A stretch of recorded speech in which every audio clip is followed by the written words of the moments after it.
I will apologise for the bunged up nose. It's hay fever season, and I apologise for those of you in America who need simpler English. I have allergies. Plants are trying to unalive me. #go pollution.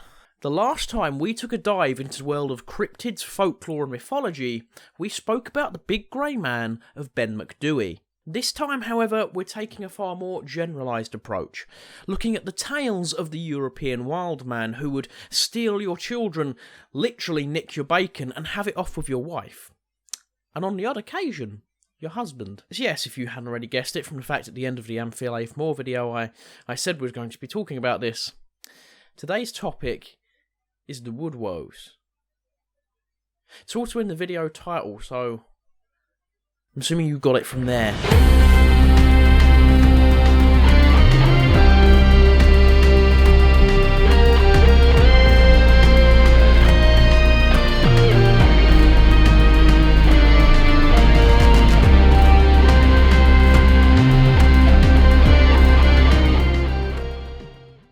Okay, you all know the drill. Amazon, book, Patreon, sneak peeks, all of this stuff. Possibly get your name at the end of the video. And if you want to buy some merch, you can have my moustache rub against you.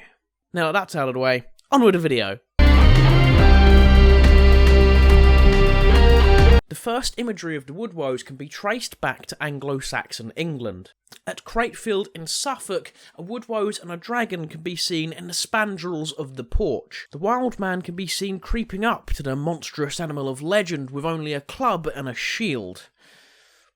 Clearly didn't loot the surrounding area properly. On a pedestal in Blythesburg Church, a woodwose can be spotted staring out at the creeks and waterways, watching over Suffolk for eternity. The woodwose can also be found in tapestries and in the noble heraldry of noble families in Europe. You'll often hear stories of the creature being fought with by knights or carrying off a young maiden or two, as the creature is said to have had an insatiable sexual appetite.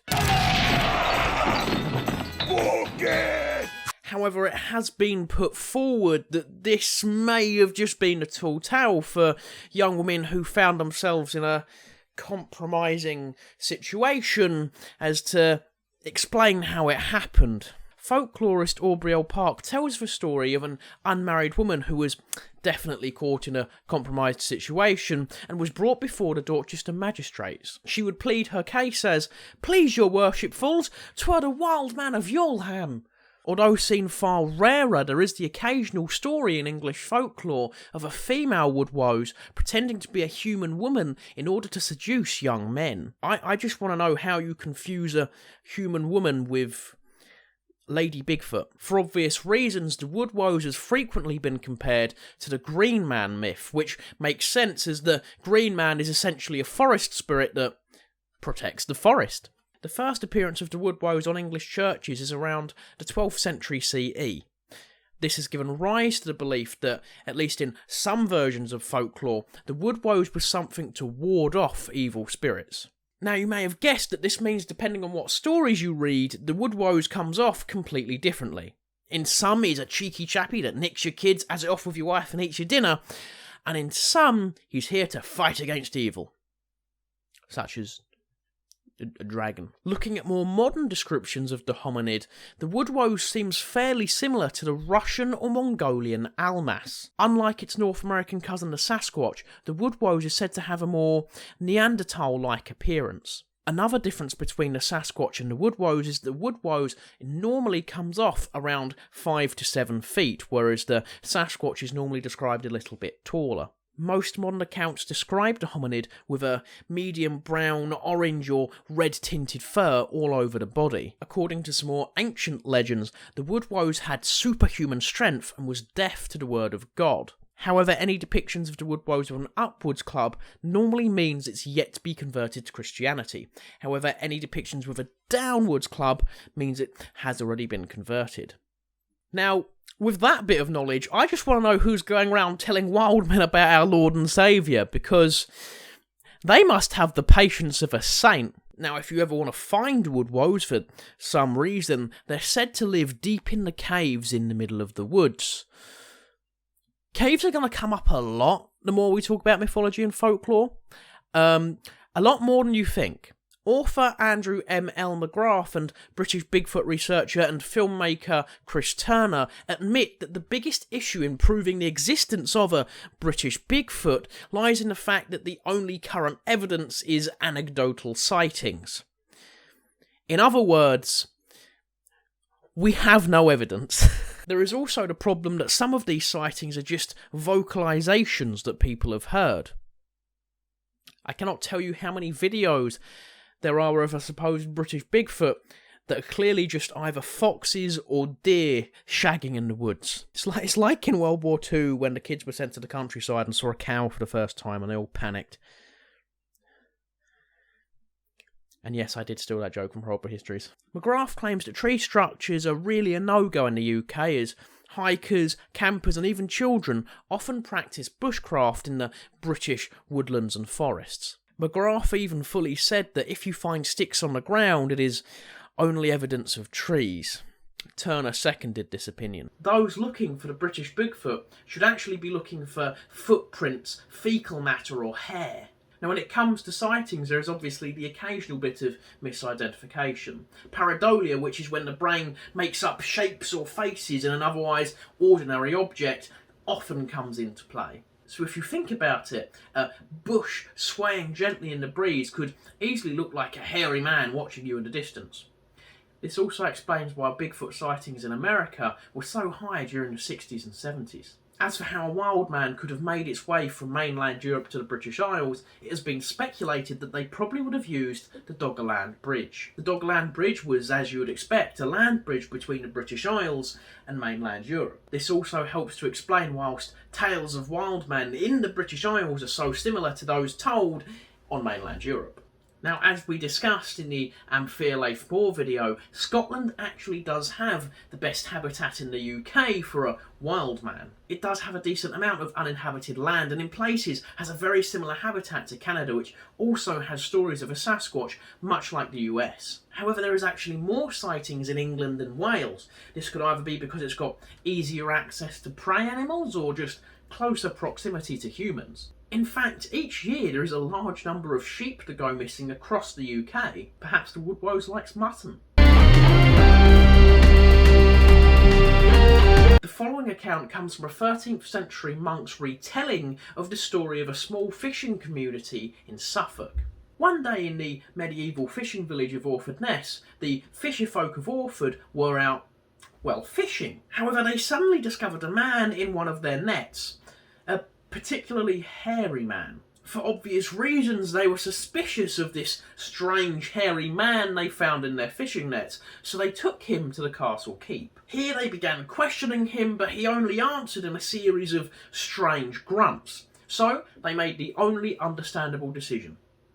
They started torturing him for a week straight. Eventually, some of the fisher folk took pity on the wild man, after torturing him for a week. They decided to allow him to walk with them by the sea. They then rigged a series of nets around the wild man, but they forgot to put a bottom on the netting, so somehow the wild man escaped and was never seen again. There is supposedly a continuation to the story where the wild man actually came back to the people that tortured him and lived with them for 3 or 4 months. He then swam back up the estuary and was never seen again.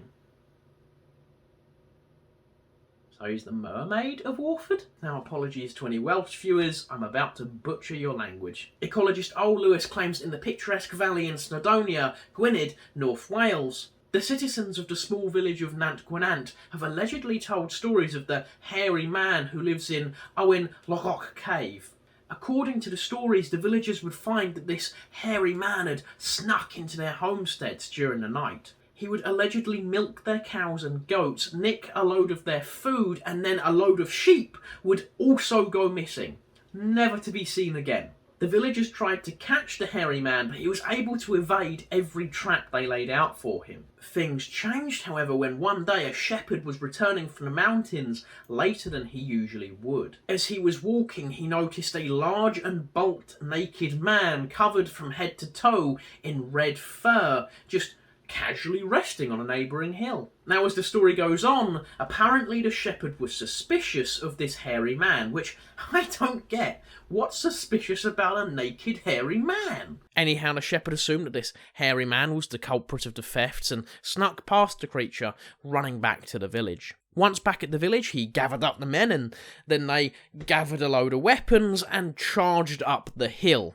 Now, once the creature saw the hordes of villagers charging at it, it understandably legged it on all fours with the precision and skill of a deer. From this point on, the villagers kept watch over the hill in case the creature ever returned. Eventually, it obviously got hungry and came back to the hill, moving towards the village. In response, the villagers sent dogs after the hairy man, but it fled upon getting the scent of the animals.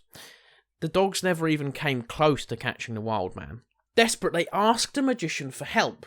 The magician turned round and said they simply needed to find a greyhound with the exact same fur as the wild man. The villagers actually managed to find such a greyhound and immediately sent it after the creature, but it was never able to catch it. The hairy man apparently just jumped off a cliff to evade the greyhound. Understandably, by this point the villagers were completely fed up, and one woman in particular stayed up, waiting for the sheep thief. One night she caught its mighty frame trying to squeeze through a window.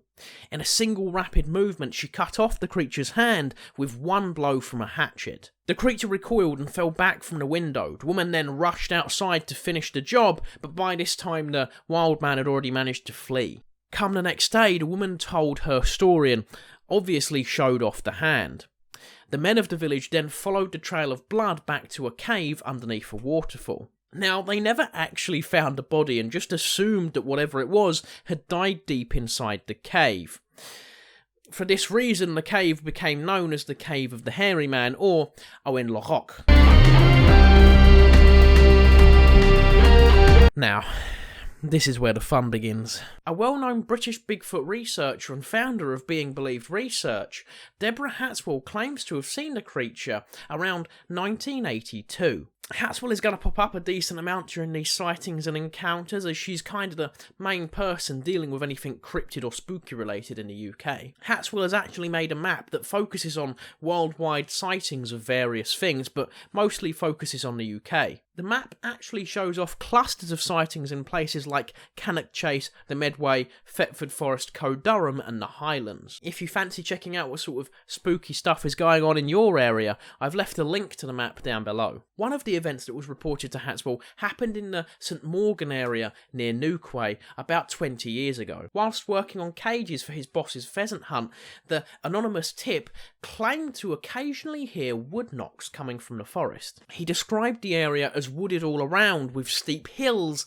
and a field at the bottom. During this encounter, he was actually on the far edge of the area and remembers walking through vegetation and trees. Eventually the boss would leave, leaving the anonymous source to finish the work alongside another worker and his daughter. Once they finished, they heard wood knocks roughly 30 yards away.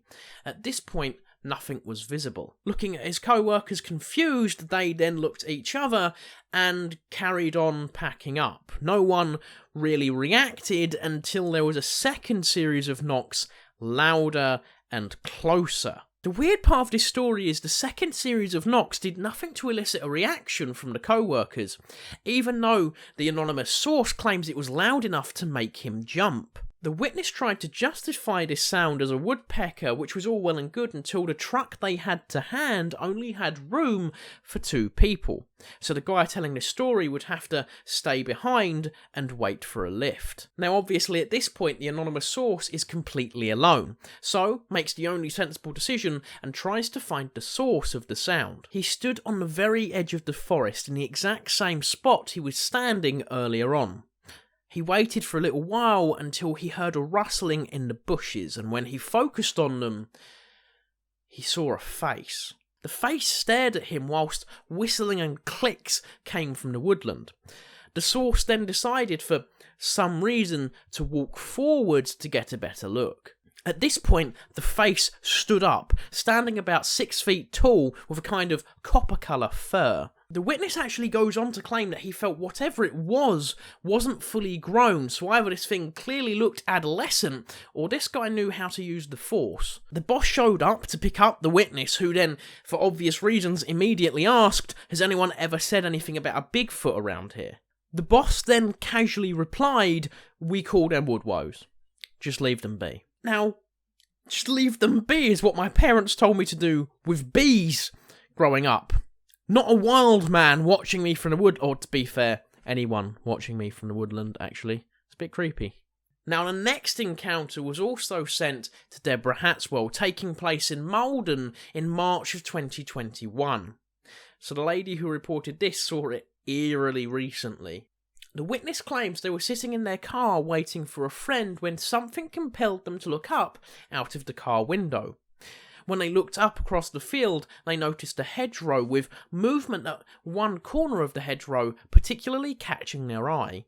The head and shoulders of the animal were clearly visible, walking along the other side of the hedge. The witness claims she saw him walking past where the trees were very thin at the top, and assumed it was just a person walking their dog. The witness was then able to get a closer look at the creature once it walked past a thin section of foliage. Allegedly, the figure had a weird stooping and dipping gait. Alright, Kev.